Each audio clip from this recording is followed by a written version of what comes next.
If one picture is 1,000 words, I think I'm gonna use a lot of words. Here we go. And I need some sound, please.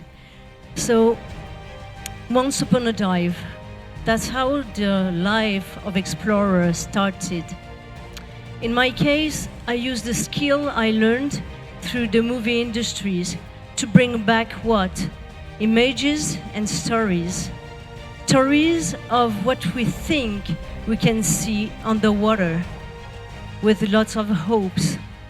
And then one day we realized that kids at school study what we're doing. We're giving TEDx talk, and we're part of those organizations of all the people that share the same passion, the same love, the same drive for exploration to inspire the others to get connected to the underwater world. I just wanted to do some underwater films, underwater documentaries on top of my craft as a director of photography, working for features, commercial, independent film. But at some point, I felt that I had to step back to look at the underwater world from far above, because I needed to have that connection to the nature. So from going to documenting the caves, through a documentary I did demystifying cave diving and the mindset of explorers, then the stories of the wrecks. But then it was the nature itself. The nature so strong that makes us realize that we are human. And what does that mean? So from the top of the iceberg, from the top of the ice, to deep down into the caves, I just wanted to go and see and feel and share. And what is this telling us? What can we bring back? So with all the humility, I just want to share with you the stories the underwater exploration gave me, the lesson I learned from each expedition. And one of the things one day was just to go in China to explore a cave, and how cave exploration tells us a lot about who we are. And I think Jules Verne himself was calling me to go on a journey in the center of the earth, or 20,000 leagues under the sea. So back in a couple of years ago, I was in China. And cave diving, how important that lifeline is for us. It's obvious. We lay down the line and we're just following it to continue the exploration. But in some countries, the cave divers do it differently. They attach that line on top of the surface, on a rock. Everybody can see it, and then they take it underwater and they just follow it. That's another way of doing it, but it's still safe. It's obvious. But amongst the Yao people, one of the 55 ethnic groups in China, that practice causes a significant distress, because for them, attaching a line to a rock and submerging it in the water in the spring is a mean to take the spirit of the cave directly to the person in need. So can you realize what we were doing by putting that line, taking it out of the water, out of the spring to the surface? It was like opening the door. It was an invitation that the spirit of the cave was just vanishing in nature. So we had to change the way we were doing it. And it's how important it is to understand the local culture and belief. But we travel all around the world to discover some places. But what do we really know about the place where we live? I do live in Montreal. It's a 500 kilometer square island. And one day I said, well, I don't know a lot about that river. Of course, it's brownish and greenish. So I decided to do a 70 kilometers dive that will take me 30 hours on the water in 2 days. And how it is to put together a team of 25 people to work together to do that dive. But what for? What's the point? The point was that the St. Lawrence River is the source of our drinking water for 90% of the population of Montreal and 50% of the population of Quebec. And what do we find in that water? on top of doing that exploration, that dive, that crazy one in the current and the low visibility, it was like that water contain all the emerging contaminant that is polluting our source of drinking water. So we could analyze everything in a 350 kilometers range, knowing the amount of contaminant that are due to not only agriculture, but the density of the population, the hospital waste, and our domestic waste as well. But doing those kind of dives for a long period of time, I needed to understand how my body and my brain were going to react. So that's why I began to learn hypnotherapy to be able to sleep on the water, one of the techniques that brings your mind in a different kind of consciousness so you can sleep for 20 minutes. Of course, you do that under supervision. It's not something I will ask you to do, just by yourself, but you can use those techniques to better understand.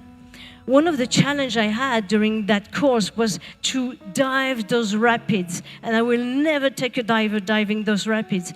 That only 3.5 kilometers was so complicated, so complex, and I was like, how it's going to be like a single drop of water, and I had to trust the force and the current just to go through that. One of the other problems was at that time, there was the biggest structure construction site of a bridge in Montreal over the St. Lawrence River. Most of the people were telling me, Nat, they will not let you go underneath that site because every single day cost a fortune if they delay their work. But each time I did the scouting dive, they let me go through. In fact, they always send the safety team to make sure that I was going to be okay. But when you spend hours and hours on the water in low visibility, low contrast, your brain plays tricks on yourself. And at some point, I started to have visual hallucination. If it happened to you, don't worry. It's called the syndrome of Charles Bonnet, something that after 24 hours, you're going to get rid of. But when I prepared for the expedition, I didn't know that it might be the last one of my life. At the last moment, 2 kilometers away from finish line, I nearly died because of one of the big tug not making itself that clearly seen. And when you're near downtown of a city with all the lights from other boat, navigation buoy and all. So this is how it happened and how my team, despite the mistakes, make a good outcome of the situation. Bring her to the surface to change scooter. Nathalie, est-ce que tu peux remonter à la surface? Non.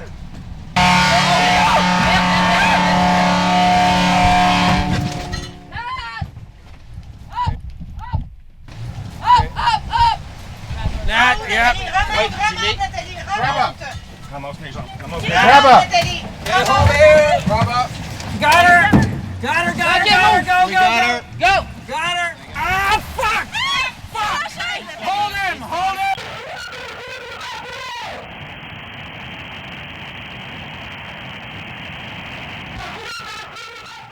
Envie-y son enfant, je crois qu'elle est capable de respirer. Oh, it would be an ocean. Out of Quebec City. Come here. Je vais la loge. Moi, je la loge. Il a besoin de bras ici, s'il vous plaît. Okay? You okay? She's okay. Hello. Wait, she's good. She's port side. OK. Lisanne est là, Lisanne est là. Ça va? Tu veux-tu enlever ton pote? Ça va? On n'avait pas vu le gros bateau qui est arrivé droit devant.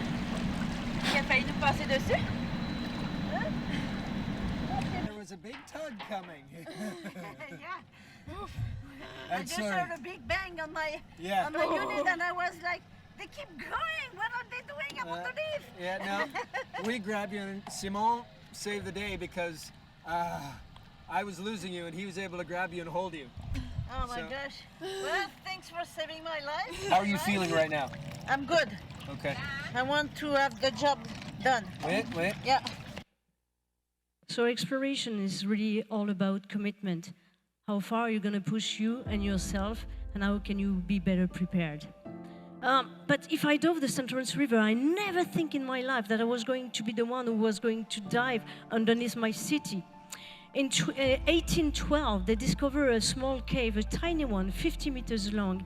But 7 years ago, the spelunker discovered, by digging a little bit, a bigger passage, 700 feet long, just underneath the city, and that passage was touching the aquifer lying underneath. So I was able to dive it and help, documenting it. And it's funny because when you look at it, you're like, no, this is handmade, this is man-made, it's like a mine. Not at all. In fact, that cave has been built by the glacier 1,500 years ago, just making that fissure. So you have something that is quite straight rectangular with a 2-degree slope of the ceiling. But when we go down, we don't let down the planet. And for me, exploration nowadays is not just telling stories and bringing back images, but is also being part of the solution. So I explored thousands and thousands of tires in one of my shallowest dives ever. But that was my way to be part of how we can make the place a better place, how we can use the tool, how we can use our commitment to spend hundreds of hours on the water together to make sure that this planet is going to be in a more natural state. That's how we can do better things. Because honestly, we love our comfort zone, our standard of living. And even if in Quebec we have the hydroelectricity, the green electricity, what does it hide? Lots of story.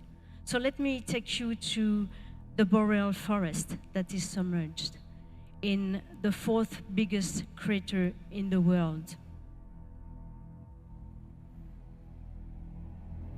So the Manic 5 hydroelectricity was built. It's the highest one in Quebec, the biggest one of kind of that structure in the world still to now. And when they raise the water level by 140 meters, of course, it's an entire territory that disappears. It's just the boreal forest. I mean, it's not like the Amazon. Yeah, right. Even if that forest is so important for the quality of air we have. But there's another story hiding below. The story of the first people, of the First Nation. So what do we do with that? It was just a couple of dozen people, maybe 100, 200 of them, not that many. What is worth it compared to our standard of living, our level of comfort? So we work together with the First Nation people and different universities to try to better understand what happened in the past, what our boreal forest can tell us, what the primary forest, before we exploited it, before we exploited the resources, can tell us. So sometimes their exploration, yes, we bring back images, samples, all kind of stuff, and sometimes we just go down and cut trees. I think it was the first time in my life that I was taking myself as a lumberjack and cut trees underwater. So we took back samples of those trees for the researchers in order to better understand everything about epidemic and the wildfires. Because we have a tendency to say, yeah, we've got more and more of them. But is that really true? Do we have the scientific proof? It's like for the emerging contaminant, we need the scientific proof to let people know, to show them what it was like. And visiting that environment is also like paying respect to a place that belonged to nature, belonged to the animal, and belonged to the First Nation themselves. Luckily, nowadays, this is the 2nd biggest biosphere reserve in Canada, and we are trying to preserve the caribou. Our part as explorers is also trying to connect with others. So I started that project. We did 4 different expeditions. One of the latest one was the Canadian CGS. And on each expedition, we have a different goal to achieve. So this is one of the parts. The white line is the ancient river. It was really smaller. Of course, don't try to look for the nautical chart. they do not exist. So just even before you put your fin on the water, you have to understand and try to think where I'm going to dive, because it's so huge. It's 1,972 square kilometers wide. So where do I start? I don't know. So you talk to the people just to know, okay, where your family went, and then with the researchers, so where could we start with? So we discovered lots of elements that belong to the past, and at the same time it took 13 years for the level to rise up to have it at the level we have it now. But one of the goals was to do what is not considered an extreme dive anymore. Like nowadays, going to 100 meters deep is like, not easy breezy, but not that bad. But in those conditions, well, it was another story. The reason to go to that depth is because I wanted to go to the original shore where the people used to live. They spent 2/3 of their year alongside that river, and I wanted to bring back something for them. So I were going down. I mean, of course, the sediments in the trees just block everything. You don't see a thing. You lose your body, and then at some point you try to make your way through the branches and the trees, and you get stuck, and you try to talk to each other. And reaching that 100 meters, usually you do it maybe in 12 to 13 minutes, but it was taking us way more time. So at some point we went to the deepest we could, and we had to come up. But as you come up, you're like, we're going to follow the tip of the trees and we'll be safe. But we lost them again. No. So you look around and everything is pitch black. So sometimes the outcome of an expedition, it's not the dive itself, but it's really what you can bring back. And in this situation, it was just a small piece of tree. A tree of a place where that woman, that elder, used to go when she was a kid. And this is the best gift we can give to a community. So I'm just asking myself, through those aquatic memoirs, what is my place to be a fulfilled explorer nowadays? If I couldn't access it anymore, what would I have seen? What would I have kept? What would I have saved? In this aquatic world that I cannot disturb, Thank you. the animal kingdom dictates the rhythm that won't slow me down. When his eyes meet mine, how could I hold or gaze? I look at it from every angle, immortalizing creatures and their behaviors in a living encyclopedia like a testament. I move closer to communicate and even interact. I'd like to tell her that I'm from nature too. I'm part of this planet.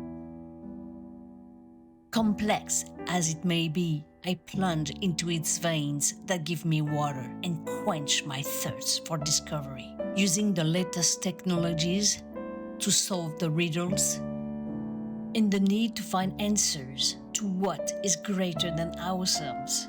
And the planet indomitable takes care to remind us the simple, unambiguous rules through a few tragedies charged with humanity. These carcasses of wood and metal, relics of a history that repeats itself, try to make themselves forgotten, recolonized by nature, which regains its rights and territories.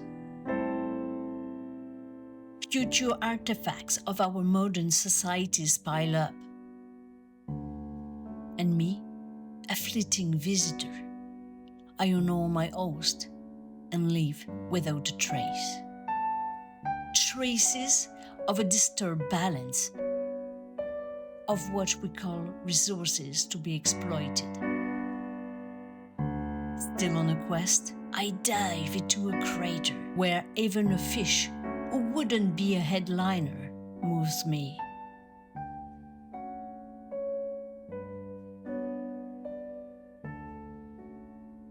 It moves me to deploy so much strength to save his life and that of the generation to come. Peaceful biodiversity that freezes me stunned in such a present moment. A simple encounter with this aquatic environment is like a bolt from the blue that tirelessly leads me back to him. in this galaxy of mythical lives, under the yoke of a few proud alchemists, I'd rather dream becoming an angel, blending into the landscapes to make me forgotten like a particle of eternity, letting the cycle of life evolve in peace.